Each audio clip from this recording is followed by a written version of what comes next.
Hello everyone. Before starting the video, I would like to share with you a very important information. We have launched GATE Non-Tech Test Series, जिसमें आपको maths plus aptitude के more than 30 test papers मिलेंगे. And not only that, you will be having free video lectures of maths and aptitude, which will have complete course coverage and explanation of important GATE questions. So if you are serious enough for GATE, you should not miss out this amazing deal for just ₹399. You can enroll in our test series by clicking on the link displayed on the description and on the first comment. So now let's move to our topic discussion. तो अब हम चलेंगे solution of ordinary differential equation में, जो कि काफी ज्यादा important topic है in case of differential equation में. ठीक है, डिफरेंशियल इक्वेशन का काफी अच्छा है. मैक्सिमम क्वेश्चन हम solution of ordinary differential equation से ही देखेंगे, राइट. तो अगर मैं रिकॉल करूं तो अगर मेरे पास एक फंक्शन है, फंक्शन ऑफ एन पैरामीटर, मतलब कि क्या, एन आर्बिट्री कांस्टेंट,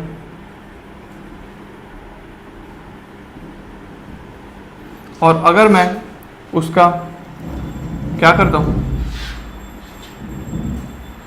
डिफरेंशिएशन करता हूं,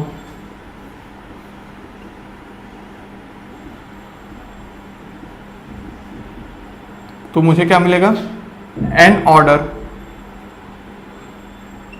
ऑर्डर डिफरेंशियल इक्वेशन मिल जाएगा, जो कि हम अभी देख के आए हैं. किस में देख के आए हैं? फॉर्मेशन ऑफ डिफरेंशियल इक्वेशन में देख कर आए हैं.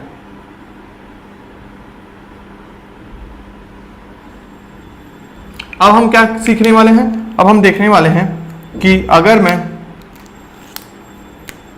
एन ऑर्डर डिफरेंशियल इक्वेशन है, उससे मैं उस फंक्शन ऑफ एन पैरामीटर को कैसे पहुंचूं, तो वो मैं पहुंचूंगा इंटीग्रेशन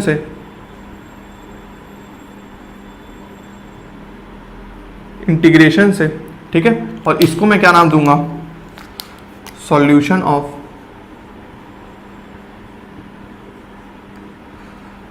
डिफरेंशियल इक्वेशन. ठीक है, तो ये है सॉल्यूशन ऑफ डिफरेंशियल इक्वेशन और ये था फॉर्मेशन, राइट. तो अब हम बात करने वाले हैं सॉल्यूशन ऑफ डिफरेंशियल इक्वेशन के बारे में. अब आपको याद होगा कि ये जो फंक्शन होता है वो फंक्शन किसको रिप्रेजेंट करता है? फैमिली ऑफ कर्व्स को रिप्रेजेंट करता है. तो आपको एक और चीज याद होना चाहिए कि आप देखकर, आपको याद होगा कि पिछले क्लास का होमवर्क था आपका कि आपको देखकर कैसे बताना है कि वो फैमिली ऑफ सर्कल्स और family of equation of lines और एलिप्स, हाइपरबोलास और पैराबोलास को आपको देख के कैसे आइडेंटिफाई करना है, उसका आपका टास्क था. ये फैमिली ऑफ किसको रिप्रेजेंट करेगा? कर्व्स को रिप्रेजेंट करेगा, जो कि आपको देख के आइडेंटिफाई हो जाना चाहिए. ठीक है, ये किस फैमिली को रिप्रेजेंट कर रहा है, क्योंकि ऐसा क्वेश्चन आ सकता है कि अगर डिफरेंशियल इक्वेशन है तो उसको सॉल्व करने के बाद वो किस फैमिली ऑफ कर्व्स को रिप्रेजेंट कर रहा है. तो अब हम सारा बात करने वाले हैं इस सॉल्यूशन ऑफ डिफरेंशियल इक्वेशन के बारे में. तो अगर मैं सॉल्यूशन ऑफ डिफरेंशियल इक्वेशन के बारे में बोलूं तो ये जो सॉल्यूशन हो सकता है, ये अब दो टाइप के हो सकते हैं. एक तो होता है जनरल सॉल्यूशन,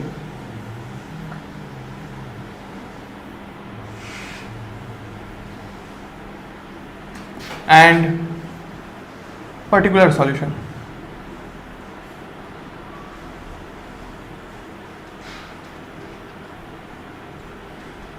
तो ये दो टाइप का डिफरेंशियल इक्वेशन सॉल्यूशन हुआ. अगर मतलब कि टोटल सॉल्यूशन जो आएगा वो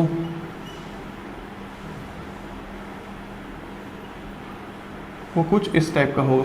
ठीक है, कॉम्प्लीमेंट्री फंक्शन, ये क्या है? कॉम्प्लीमेंट्री फंक्शन है, जिसको हम अभी सीखेंगे आगे कैसे निकालना है, या तो फिर इसको हम आगे देखते हैं. ठीक है, तो अगर अब मैं बोलूं कि यहाँ पे हम सॉल्यूशन ऑफ डिफरेंशियल इक्वेशन में जनरल सॉल्यूशन के बारे में बात करेंगे और पर्टिकुलर सॉल्यूशन के बारे में बात करेंगे.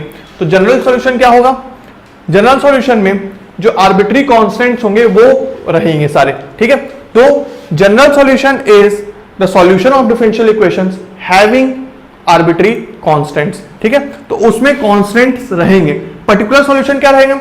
If we assign particular values to those arbitrary constants, then we will get particular solution. अगर उन आर्बिट्री कांस्टेंट्स का कुछ पर्टिकुलर वैल्यू रहेगा तो वो क्या रहेगा? हमारा पर्टिकुलर सॉल्यूशन रहेगा. ठीक है, मतलब ये क्या, एन ऑर्डर डिफरेंशियल इक्वेशन को सॉल्व किया, मुझे मिल गया फैमिली ऑफ कर्व्स. और फैमिली ऑफ कर्व्स आपने पिछले क्लास में देखा था कि उसमें कुछ आर्बिट्री कांस्टेंट्स रहते हैं. ठीक है, अब उन आर्बिट्री कांस्टेंट्स के अगर फॉर्म में अगर मैं सॉल्यूशन को लिखता हूं तो उसको मैं बोलूंगा जनरल सॉल्यूशन और अगर उन आर्बिट्री कांस्टेंट्स की मैं पर्टिकुलर वैल्यू असाइन कर देता हूं, मतलब कि कोई पॉइंट पे मैं वैल्यू बता देता हूं, तो उसको मैं क्या बोलूंगा, पर्टिकुलर सॉल्यूशन। तो सॉल्यूशन हमारे कितने टाइप के होंगे, solution of differential equations are of two types, general solution and particular solution. अब एक और चीज कि अगर मैं एक एन ऑर्डर डिफरेंशियल इक्वेशन को कंसिडर करूं, मतलब कि क्या, स्टैंडर्ड फॉर्म ऑफ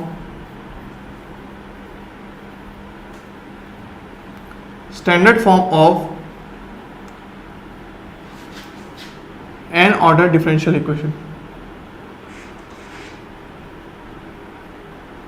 का कंसिडर करूं तो मैं लिख सकता हूं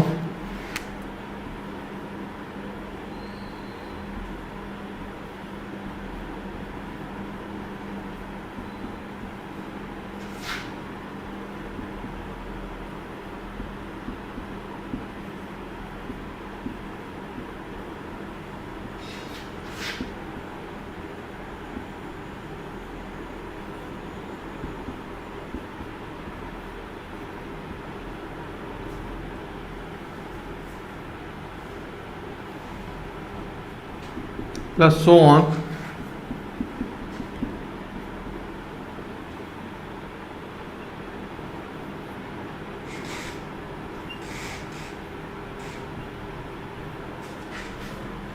ठीक है।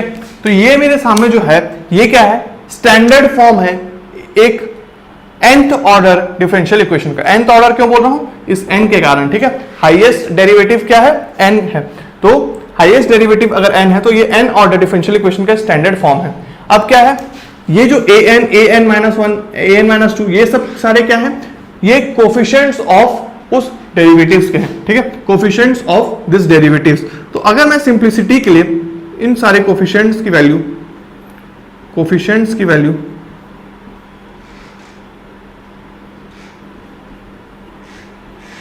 1 कर दूं फॉर सेक ऑफ सिंप्लिसिटी, ठीक है, कि अगर कोफिशिएंट्स की वैल्यू 1 हो गई, और जैसे कि हम क्या है, इंजीनियर्स हैं। अब इंजीनियर्स भाई हम बहुत लेजी होते हैं, हमको ये बार बार इतना बड़ा बड़ा इक्वेशन लिखना भी पसंद नहीं है। तो अगर हम इसको सिंप्लिसिटी के लिए डी बाई डी एक्स को मैं अगर कैपिटल डी से डिनोट कर दूं, सिर्फ कैपिटल डी से, ठीक है, तो मैं क्या किया, डी बाई डी एक्स को कैपिटल डी से डिनोट कर दिया, राइट। तो मैं क्या कर सकता हूं, कोफिशिएंट्स को मैंने 1 ले लिया और डी बाई डी एक्स को मैं क्या करने वाला हूं, कैपिटल डी से डिनोट करने वाला हूं। तो अगर मैं इस इक्वेशन को मैं लिखता हूं फिर से, तो मैं क्या लिख सकता हूं, डी एन, ठीक है, d n y plus d n minus 1 y plus d n minus 2 y plus so on plus last में क्या आएगा, y is equal to q x, right. तो अब ये इक्वेशन हम कैसे रिप्रेजेंट कर रहे हैं, इससे, ठीक है। क्या अब मैं y को कॉमन ले सकता हूं, जी हां बेशक। तो अगर मैं y को कॉमन लेता हूं तो मेरे पास क्या रहा, d n minus 1 plus d n minus 2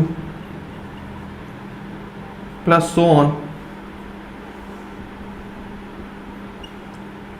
plus 1 और ये हो गया y,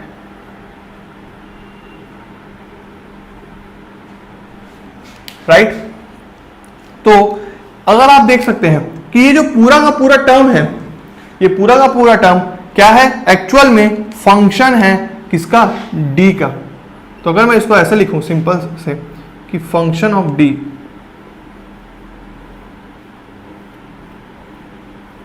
इंटू वाई, ठीक है, is equal to q x. ये अगर मेरे पास इक्वेशन आता है पूरा,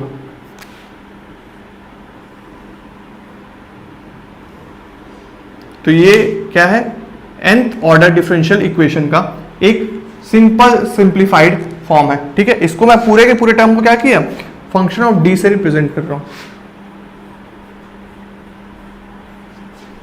राइट। अब हमें इस इक्वेशन का सॉल्यूशन निकालना है।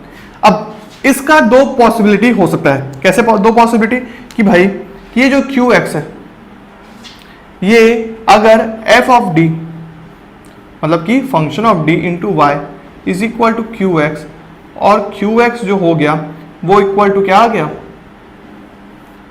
जीरो आ गया, ठीक है। अगर क्यू एक्स आ गया जीरो तो उस फंक्शन को मैं क्या बोलूंगा, होमोजीनियस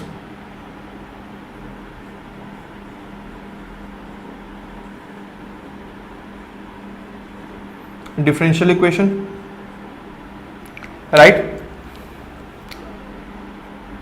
होमोजीनियस डिफरेंशियल इक्वेशन। और वैसे ही अगर ये q x not equal to zero आया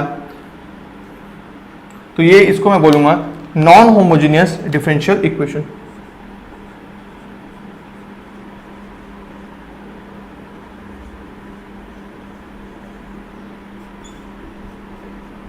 मतलब कि क्या, अब ये जो होमोजीनियस और नॉन होमोजीनियस टर्म है ये आप कहां पे देख चुके हैं, लीनियर अलजेब्रा में भी बात किए थे, जिसमें ax is equal to b, और जो b था अगर जीरो होता है तो उसको हम क्या बोलते थे, होमोजीनियस बोलते थे, और अगर जो नॉट इक्वल टू जीरो होता था तो नॉन होमोजीनियस बोलते थे। तो हमने लीनियर इक्वेशन में डील किया, लीनियर अलजेब्रा में डील किया था कि कैसे हम लीनियर सिस्टम को सॉल्व करेंगे, जो क्या था, solution of non homogeneous and homogeneous था।